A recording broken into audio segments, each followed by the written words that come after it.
예, 이제 전기 파트를 해줄게요. 전기 파트는 이론적인 설명 한 파일하고요. 그다음에 예제를 푸는 설명 한 파일로 될 거예요. 예제는 시험에 똑같이 나온다는 보장이 없지만 아마 풀이 과정을 공부하는 데는 도움이 될 거예요. 먼저 프린트에 보면 전류의 뜻, 전류의 이동 방향, 전자의 이동 방향, 1A가 적혀있어요. 여러분들은 전류라는 것에 대해서 알아둘 필요가 있고요. 전류는 전하의 흐름을 뜻해요. 그런데 이 전하가 어떤 전하냐? 바로 플러스 전하의 흐름이에요. 옛날 과학자들은요, 전하가 흘러가는 게 전류라고 정의를 했어요. 왜냐? 무엇인가 흘러가야 현상이 이루어진다고 판단했기 때문이에요. 근데 흘러가는 게 무엇일까? 건전지에 플러스 마이너스, 즉 플러스 전하와 마이너스 전하가 있다는 판단을 했기 때문에 플러스 전하가 흐르는 것이 합리적이라고 판단했습니다. 예. 왜냐? 눈으로 못 봤어요. 그냥 판단만 한 거예요. 그래서 우리는 전하의 흐름을 전류라고 정의를 했어요. 그리고 이 전하의 흐름으로 나온 이 전류는 1A의 전류를 기준으로 잡아요. 1A의 전류가 무엇이냐? 바로 어떤 단면에 전자가 1초에 6.25 곱하기 10의 18승계의 전자가 1초에 싹 지나가면 우리는 이때 1A의 전류가 흐른다라고 판단을 해요. 가장 많이 그려지는 기본 회로를 그려드릴게요. 이렇게 되는 거. 전지, 도선, 전선, 저항 혹은 전구 이렇게 들고 우리가 여기에 이렇게 전류가 흐른다고 믿어요. 왜냐? 여기가 플러스, 이게 마이너스거든요. 전류는 이렇게 못 가고 이렇게 지나가야 돼요. 그리고 이때 1A다라고 말을 하면 여기에 여기 한 거 딱 맞고서 전자를 세는 거예요. 전자가 몇 개 지나가나 그랬더니 6.25 곱하기 10의 18승계가 2초에 쑥 지나가면 1A다라고 생각을 할 거예요. 그런데 이렇게 전류가 플러스에서 마이너스로 지나가고 전자가 지나가는 개수 셌다. 근데 우리는 한 가지 사실 더 알아야 돼요. 바로 요 방향도 있다. 우리는 요 방향이 전자의 이동 방향입니다. 전류의 방향과 반대가 되죠? 이유가 있습니다. 전자는 마이너스 전하예요. 마이너스 전하. 플러스 전하가 옛날에 1A를 이동한다고 생각을 했어요. 윗그림처럼 다 이해를 했는데 최근에 약 100여 년 전에 전자를 실제로 관측했고요. 전자가 지나가는 현상을 찾았더니 전류의 방향과 반대였어요. 플러스 전하는 안 움직이더라. 마이너스 전하만 움직이네. 그러면 다 바꿔? 다 바꾸지 않고 요것만 바꾸기로 했어요. 그래서 전자의 방향은 전류의 이동 방향과 반대라는 사실을 아셔야 됩니다. 우리는 각각의 지점에서 전류의 이동 방향을 표시하면 이렇게 되겠죠. 전류의 방향. 이렇게 되는 전류의 이동 방향 기억하시고 1A의 전류 아시고 실제 움직이는 전자는 전류의 이동 방향과 반대라는 사실도 아셔야 될 겁니다. 이제 전류가 이렇게 싹 지나간다는 사실을 알았으면 전류가 흐를 수 있는 물질이 바로 도체, 전류가 흐르지 못하는 물질이 부도체거든요. 도체와 부도체 알아보죠. 도체는 뭐냐? 도체 전류가 흐를 수 있는 물질이고요. 반대말이 부도체가 돼요. 부도체는 전류를 흐르지 못하게 해요. 일반적으로 전선을 생각해 볼게요. 전선은 사실상 CU, 구리죠, 구리. 구리로 된 선이에요. 구리로 된 선. 이 구리로 된 선의 일부를 확대해서 원자 정도의 수준으로 보면 구리는 구리 원자 핵과 구리 원자를 이루는 전자들로 구성이 되어 있는데 플러스의 수와 마이너스는 전적으로 다 같겠지요. 그렇음에도 불구하고 구리의 경우는 금속이고요. 금속이 결합을 하게 되면 결합에 관여하지 않는 자유로운 전자들이 있어서 우리는 이런 전자를 자유전자라고 해요. 이 자유전자가 존재하게 되면 전류를 흐르게 할 수 있어요. 즉 자유전자가 이동을 할 수가 있거든요. 여러분들은 중학교 3학년 과정에서 전자가 이동한다고 배워요. 정확히는 전자의 운동에너지가 전달되는 어려운 내용이 있지만 여러분들한테는 제가 전자가 이동한다고 말씀드릴 거예요. 전자가 이동할 수 있다. 즉 자유전자가 이동한다. 이래서 전류가 지나갈 수 있고 우린 그런 물질을 도체라고 해요. 그래서 도체는 금속이 대부분이고요. 이 금속은 바로 자유전자가 있어서 자유전자가 전하를 운반시켜 주기 때문에 도체구나 라고 할 수 있어요. 대부분이 금속이지만 흑연 C죠. C, 대문자 C, 대문자 C로 된 흑연. 탄소는 비금속이지만 전기를 통할 수 있어요. 이제 도체가 전류가 얻을 수 있는 물질이고 부도체와 반대말이고 금속의 대부분이고 자유전자가 이렇게 존재한다. 우리는 일상생활에서 구리선을 이렇게 써서 이거를 전선을 사용하지 않거든요. 구리들 주변에 무엇을 놓을까요? 고무로 폴리에스테르라고 하는 혹은 폴리에스테르나 아니면 기타 고분자 물질로 부도체를 쌓아놔서 전기가 다른 데로 새지 않게 만들죠. 그래서 우리들의 일상생활은 적절하게 도체와 부도체를 섞어서 사용을 합니다. 전기가 통하는 곳엔 도체, 전기가 통하지 않아야 될 곳은 도체에서 절연체, 즉 부도체로 감싸서 사용을 하게 되겠죠. 도체와 부도체, 도체에서 전류가 통할 수 있는 이유는 자유전자 때문이다. 평상시 자유전자는요, 자기 마음대로 움직여요. 자기 마음대로. 방향성 없이. 그러다가 플러스 극에서 마이너스 극으로 전압을 가해주면 전자가 다 일로 움직일 거예요. 마이너스 극 쪽으로 다 전자가 이동을 할 때 전자가 한 방향으로 쭉 이동하게 되면 전류가 죄송합니다. 전자가 이동하는 건 플러스 극 쪽으로 이동할 거예요. 기억하십시오. 전자는 플러스 극 쪽으로 이동할 거예요. 이렇게 이동을 하게 되면 전류가 이렇게 전류 I가 흐른다라고 알게 될 거예요. I 새롭게 적어줬는데요. I는 전류를 나타내는 영어 약자예요. 아까 적었던 A는 암페어라고 하고요. 전류의 단위가 되는 거예요. 단위. 1A, 2A. 여러분들 3학년 1학기 때 1줄, 2줄 배웠거든요. 그점 단위가 되는 거예요. 도체와 부도체에 대해서 알아봤고요. 다음 전기회로와 회로도 읽기가 있어요. 중요한 건데 이거 제가 어떻게 설명해야 될지 모르지만 한번 아는 대로 한번 해볼게요. 제가 수업 시간에 처음에 이런 그림을 그려줬어요. 이렇게 그리는 거.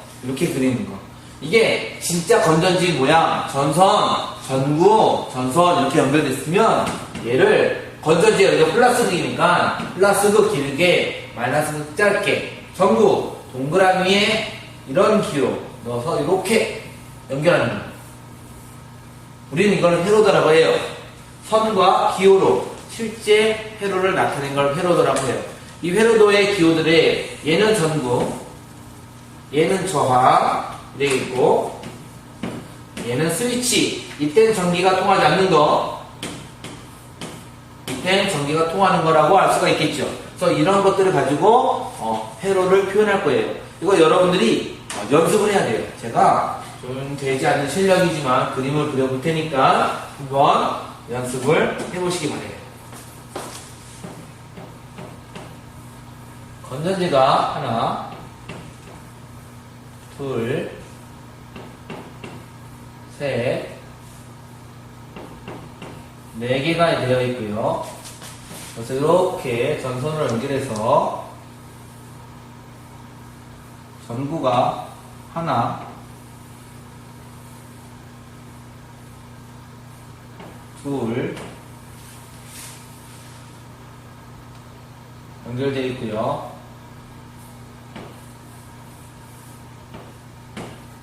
스위치가 이렇게 연결되어 있다고 합시다.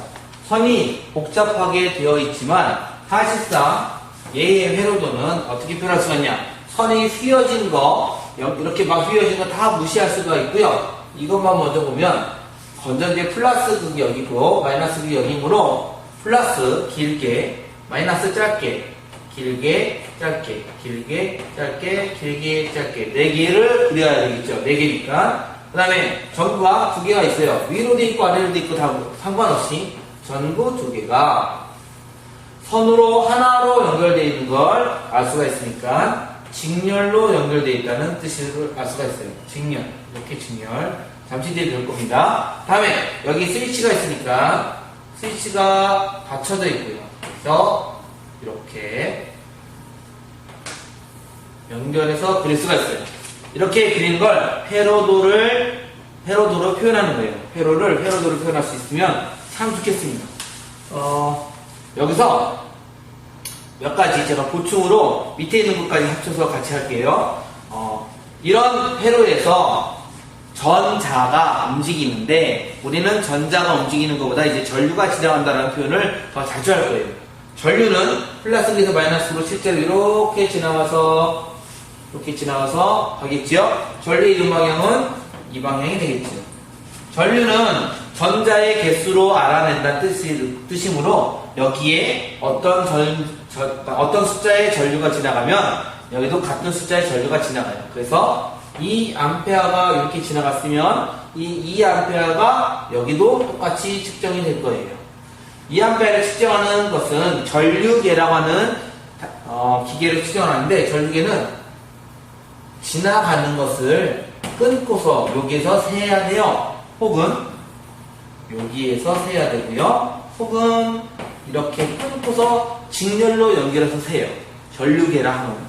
그리고 나중에 전압을 배우는데 전압은 병렬로 세요. 전압은 병렬로 측정을 해요. 그래서 전류계는 직렬로 연결한다. 전압계는 병렬로 연결한다. 전압계는 반드시 전기 기구들 사이에서 연결한다는 사실을 아셔야 됩니다. 이제 회로도까지 하고 전류계, 전압계 연결도 밑에 있지만 지금 한번 해드렸습니다. 이제 전하량 보존의 법칙을 설명해 줄게요. 아주 중요한데 간단해요. 전하량 보존의 법칙. 여러분들 이 보존 법칙이라고 하는 것은 에너지 보존 법칙, 위치 에너지, 역학적 에너지 보존 법칙도 배웠지요. 숫자가 똑같이 된다는 뜻이에요. 이렇게 돼요. 저항이 이렇게 연결돼요. 이런 연결을 우리는 직렬 연결이라고 하는데 여기에 3A라는 전류가 지나가면 여기도 3A 지나간다가 바로 전하량 보존의 법칙이에요. 직렬일 때는 각각의 저항에서 전부 다 똑같이 3A예요. 병렬에서는 어떻게 되냐? 3A가 지나가는 걸 측정을 해서 어떤 병렬 회로 여기에서만 찾아보겠습니다. 여기 3A가 측정이 됐으면 어떻게 되냐? 두 개를 합해서 예를 들어서 얘입니다. 2A가 여기 지나가면 여기는 1A가 될 거예요. 무슨 뜻이냐면 3A 즉 3이라는 전자 3개 극단적으로 전자 3개가 일로 가면 전자 2개 일로 갔다. 여기 몇 개 갔을까요? 하나가 갔겠지요. 그래서 3A가 2A로 나눠지면 밑에는 1A다. 그래서 전하량이 똑같다. 이걸 전하량 보존의 법칙이라고 해요. 전하량 보존의 법칙은 정말로 중요한 법칙이에요. 단순하지만 정말로 중요한 거니까 항상 이 숫자 모르면 여기 1A구나 라고 알 수 있어야 되는 것이 기본입니다. 네, 전하량 보존의 법칙 아셨고요. 하나 더 예를 들어 줄게요. 예를 들어서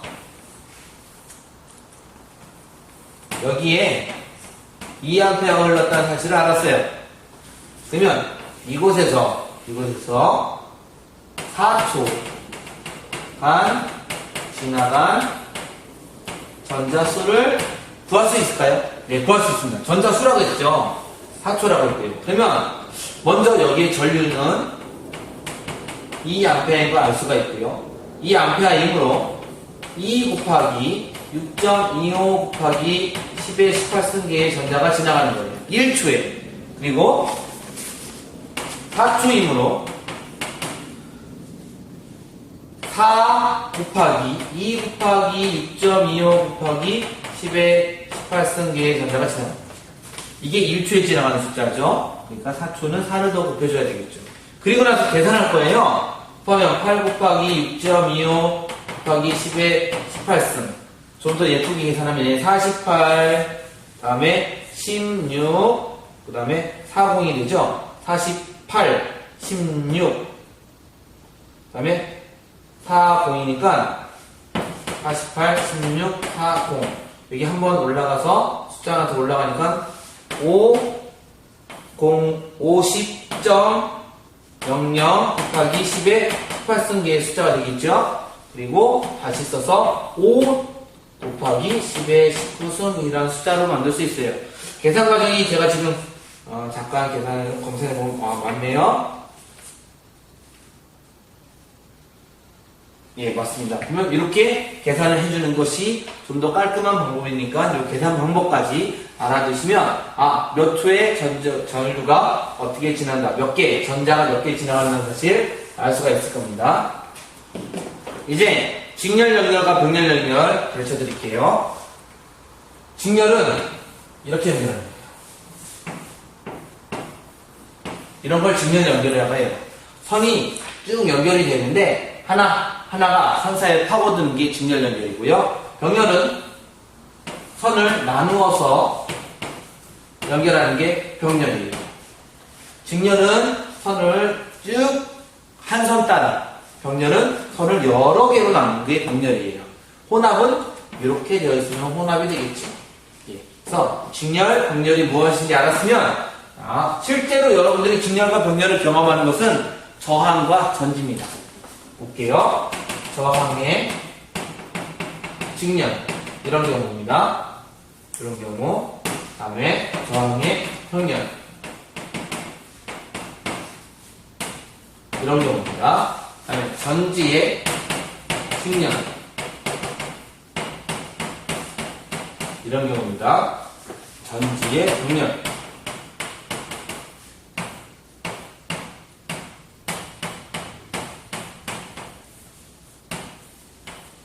이런 경우입니다.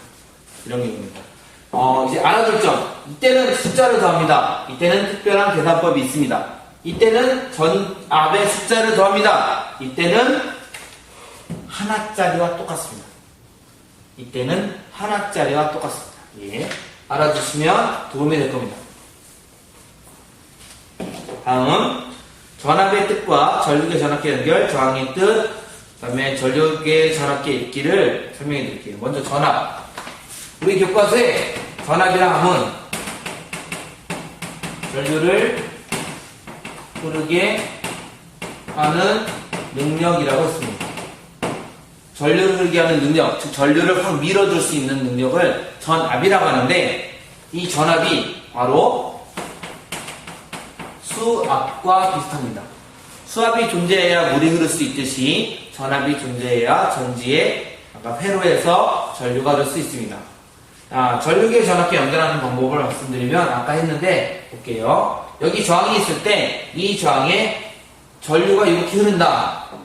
전류가 들어가기 전에는 이렇게 측정해서 전류가 들어가기 전에 전류값 측정, 혹은 여기서는 전류가 저항을 지나간 다음에 전류값 측정이 되겠죠. 이 숫자와 이 숫자는 같게 됩니다. 그게 전하량 보존의 법칙이죠. 전압계는, 이 저항의 전압계는 이렇게 연결을 하는 것이 전압계입니다. 병렬을 연결하는 거죠. 꼭 이 방법만 있는 거 아닙니다. 예, 볼게요. 이렇게 위로 연결해도 병렬입니다. 예, 그래서 전압계는 병렬로 연결해라, 전류계는 직렬로 연결해라 라는 사실을 아시면 됩니다. 다음, 저항. 저항이라 하면 전류의 흐름을 방해하는 것입니다. 그림으로 그려보면 원자 속에 아까 전에 제가 구리 전선의 원자를 그렸는데, 이렇게 구리 속에 이렇게 원자 핵들이 있고요. 전자가 이렇게 지나갈 거예요. 전자가 이쪽이 플러스극이 되겠죠. 또 전자가 이렇게 갈 거예요. 근데 전자가 이렇게 갈 때 이렇게 하면 얘랑 부딪히겠죠. 그래서 이렇게 방해하는 거 자체가 저항이에요. 전류의 흐름을 방해하는 것 자체가 저항이라고 합니다. 그리고 저항은 R이라는 약자를 사용하고요.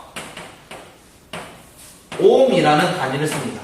제가 설명해 드릴게요. V라는 약자와 V라는 단위입니다. 얘는 볼트입니다. 볼트. 220V, 건전지는 1.5V, 이런 게 볼트입니다.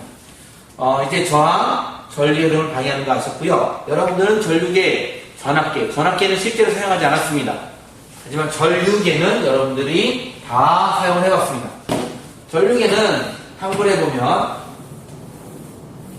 숫자가 돌아가는 칸이 있습니다. 여기가 0입니다. 여기가 어떻게 적혀있냐? 5와 50과 500이라고 적혀있습니다. 숫자는 바뀔 수가 있어요. 위아래는 바뀔 수가 있어요. 이런 방법을 말씀드리면, 먼저 이곳은 빨간 색깔입니다. 얘는 플러스 극에 연결합니다. 이쪽으로 쭉 따라가면 플러스 극입니다. 그 다음에 여기에 5, 여기에 500, 여기에 50, 밀리암페어, 암페어라고 적혀 있습니다. 하나는 빨간색이 연결이 되어 있고요. 하나는 빨간색이 연결이 되어 있고요. 5A 연결하면 1, 2, 3, 4, 5의 숫자에 맞춰서 읽어줍니다. 500에 연결하면 500까지의 숫자에 맞춰서 읽습니다. 50에 연결하면 50까지의 숫자에 맞춰서 연결합니다. 예를 들어 드릴게요. 여기에 연결했어요. 여기에도 연결했고요. 플러스극, 마이너스극 연결했습니다. 숫자가 2, 20, 200, 여기에 바늘이 닿았어요. 그러면 50에 연결했기 때문에 이렇게 읽었을 때는 20 밀리암페어가 탑이 되죠. 이렇게 읽는 겁니다. 만약에 여기 연결하지 않고요. 여기 연결했어요. 500mA 딱 연결했는데 여기 왔어요. 여기가 1이에요. 1, 10, 5, 100이 되면 얘는 100mA가 답이 됩니다. 이처럼 여기 딱 맞춰서 읽을 수가 있습니다. 전압계도 기본적으로 똑같습니다. 전압계의 숫자는 좀 다르지만 기본적으로 여기 있는 숫자와 같은 라인으로 읽어주면 무리 없이 읽으실 수가 있습니다. 이제 여러분들이 가장 어려워하는 겁니다. 기본 법칙임에도 불구하고 어려워합니다. 왜냐하면 응용이 너무 많아서예요. 지금 하는 건 매우 단순한 설명인데요. 나중에 예제 파일을 할 때 좀 힘들겠죠. 오메 법칙입니다. 오메 법칙. 오메 법칙은 전류, 전압, 저항의 관계식입니다. 전류와 전압과 저항의 관계식. 기본적으로 이러한 관계식입니다. 그래프로 설명해주면 전류 I값은 전압 V와 어떠한 관계가 있냐? 이렇게 비례 관계가 있고요. 비례 관계가 있고, 이때 존재하는 함수식상의 기울기값, 이 오메 법칙에선 R, 바로 저항값입니다. 극단적인 예를 들면 암페어라는 단위와 V라는 단위를 써서, 여기는 이제 I가 되겠죠. 여기에 어떠한 회로에 딱 연결된 회로에 오메 법칙 그래프가 나왔어요. 근데 여기 숫자가 3, 여기 숫자가 6이라고 나왔습니다. 3A가 흐를 때 6V가 추정이 된 거예요. 3A가 흐를 때 6V가 추정이 되면 3A 흐름 6V 측정이라면 얘는 2옴 저항이란 뜻이에요. 이 공식이 뭐냐? V는 R이거든요. 봅시다. 6은 3A 더하기 2옴 이렇게 됩니다. 이게 바로 오메 법칙입니다. 오메 법칙은 V는 R이라는 유명한 공식이고, 이 공식은 이렇게 그래프로 해석을 해서 풀 수가 있습니다. 오메 법칙을 그래프로 해석하는데 우리 교과서는요, 그래프가 축이 우리 교과서 바뀌었어요. 이건 제가 설명한, 그 그래프고요. 우리 교과서 그래프 볼게요. 우리 교과서는 여기가 V고 여기가 I입니다. 이렇게 되어 있고, 여기가 큰 저항, 여기가 작은 저항이죠. 교과서 그래프입니다. 256페이지가 아마 그럴 겁니다. 똑같습니다. 예를 들어서 이렇게 딱 돼서 여기가 3, 여기가 6이면 V는 IR 공식에서 여기가 6은 3 곱하기 2야 되므로 이 그래프는 큰 저항 2옴입니다. 얘는 이보다 작은 저항값이 나올 겁니다. 3A가 흐르는데 전압이 작죠? 3A가 흐르는데 이 숫자가 6보다 작은 숫자면 2보다 작은 숫자가 나오겠죠? 그래서 똑같은 그래프니까 어려워하지 마시고 이 방법이나 선택해서 하고 나서 여러분들이 조합을 하시면 문제를 풀 수가 있을 겁니다. 이제 8번이 오매법칙, 회로해석, 직렬 변경 혼합인데 이거 넘어가고요. 저항의 연결, 저항값 변화 이것도 넘어가겠습니다. 왜냐? 다음번 파일에서 이제 풀어줄 겁니다. 그 다음에 저항에서 열이 생기는 이유와 그 다음에 전기에너지 구하기 아주 할게요. 저항에서 열이 생기는 이유는요, 시험 1주 전에 지금 진도가 거의 다 마무리되고 있는 과정에서 설명하고 있는데요. 크게 설명하면 이런 겁니다.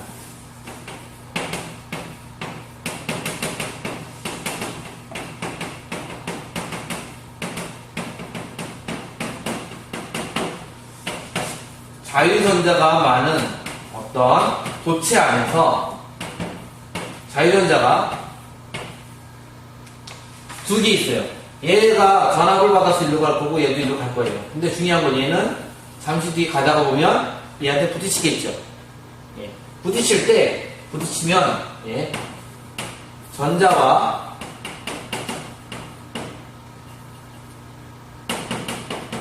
원자핵이 충돌을 하고요. 이 결과로 원자핵의 진동이 증가하죠. 원자핵의 진동이 증가하는 것이 우리들 세계에서는, 큰 세계에서는 열의 발생으로 나타납니다. 그러므로 저항이 커지면 플러스가 더 많이 생기고 자유전자가 가는 길을 더 많이 막으면 열이 더 많이 발생하겠지요. 그래서 저항에서 열이 발생하는 이유는 바로 자유전자와 다음에 원자핵과의 충돌 때문이다 라고 알면 되겠습니다. 그러면 우리는 이 사실을 기초로 해서 어떤 사실을 알 수가 있냐? 바로 전기 에너지를 구할 수가 있습니다. 전기 에너지고, 에너지는 우리가 1학기 때 단위가 줄인 것을 배웠거든요. 전기 에너지는 어떻게 구하느냐? 전압과 전류와 시간을 곱하고, 이 시간은 스페셜리, 특별히 초로만 겁니다. 1초, 2초. 예를 들어서 2분이다 라면 120초로 환산해서 숫자를 넣어주셔야 되고요. 볼트, 암페어 씁니다. 그래서 1줄의 전기 에너지는 1볼트가 작용을 하고 1암페어가 흐르는데 1초간 흘렀을 때만 1줄이 됩니다. 이게 전기 에너지를 구하는 방법입니다. 그 다음에 이제 전기의 이용과 누전, 적재, 합전, 퓨즈에 대해서 설명해 드릴게요.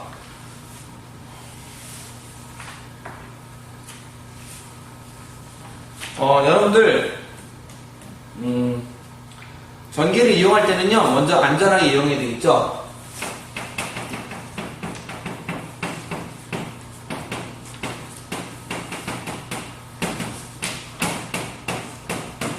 젖은 손으로 전기기구 안 만지기, 한 콘센트에 콘센트 많이 꽂지 않기, 전기기구 많이 연결하지 않기 등등의 기본 내용과 그 다음에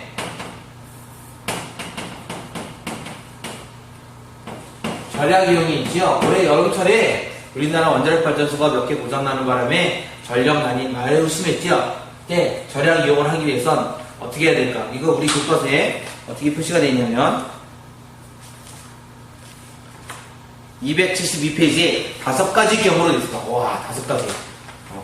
5가지 하면은 오지선다가 딱 생각나는데 저는 이 5가지 경우도 있습니다. 세탁물 한꺼번에 잘 넣기, 그 다음에 컴퓨터 컴퓨터 자주 끄고 다니고, TV 소리나 밝기 좀 줄이고, 진공 소속이 한 단계 낮춰 사용하고, 냉장고 꽉 채우지 않는다 등등의 있죠.